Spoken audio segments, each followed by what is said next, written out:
Okay then guys, welcome back again to another Foxtecc video.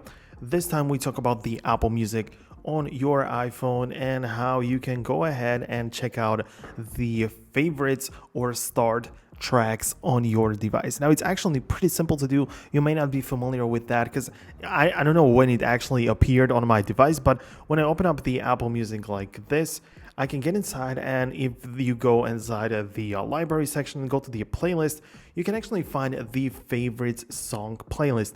And I didn't really create it personally. This is what it looks like, and it is essentially a playlist based on all of the tracks which I clicked the little star on the side. So as you know, you can listen to any music and you can like star it.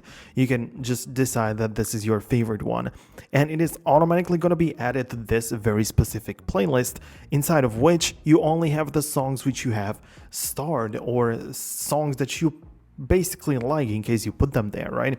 So yeah, it behaves as a regular playlist. There is nothing really different about that. So you can play it, you can download it, you can just like play it as the next stuff.